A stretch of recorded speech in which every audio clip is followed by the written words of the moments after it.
দেখতে দেখতে হয়তো পড়াশোনা জীবনের শেষ পাতাটায় এসে পৌঁছে গেলাম। এই তো সেই দিন স্কুলে একসাথে বান্ধবীদের সাথে বসে কত প্ল্যান করা কলেজের নিয়ে। কিন্তু বিশ্বাস করো, সেই স্কুল লাইফেই হয়তো আনন্দটা ফেলে এসেছি।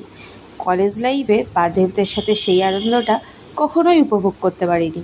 তবুও একসাথে পরীক্ষা দিতে যাওয়া বাইরের কলেজে, একসাথে ইন্টারনাল এক্সাম দেওয়া, এইগুলো না সবই যেন স্মৃতি হয়ে থাকবে। দেখতে দেখতে সেই কলেজ লাইফটাও শেষ হয়ে গেল।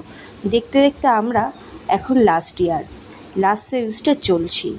আর নিজের কলেজে মানে গোবরডাঙ্গা হিন্দু কলেজের এই শেষবার আসা পরীক্ষা দিতে। আর হয়তো আসা হবে না কোনো পরীক্ষা দিতে, আসা হবে না কোনো ক্লাসরুমে। সবই থাকবে স্মৃতি হয়ে। বন্ধুদের সাথে ইন্টারনাল পরীক্ষায় সবার সাথে দেখা হওয়া, সেগুলোও যেন এক স্মৃতি হয়ে থাকবে। আর এই যে আমাদের প্রিয় গার্ডেন, এইগুলো নিয়ে কত স্বপ্ন ছিল, সত্যি কথা বলতে সবই স্মৃতি হয়ে থাকবে। তারপর আসে এই ক্লাসরুম, থাকবে ক্লাসরুম, আবার অনেকে ভর্তি হবে যাবে, কিন্তু আমরা এগুলো আর কখনোই ফিরে পাবো না। আমার লাইফে হয়তো আমার পড়াশোনার শেষ অধ্যায় এখানেই। একসাথে পরীক্ষার হল থেকেই বেরোনো সব কিছুই স্মৃতি হয়ে থাকবে।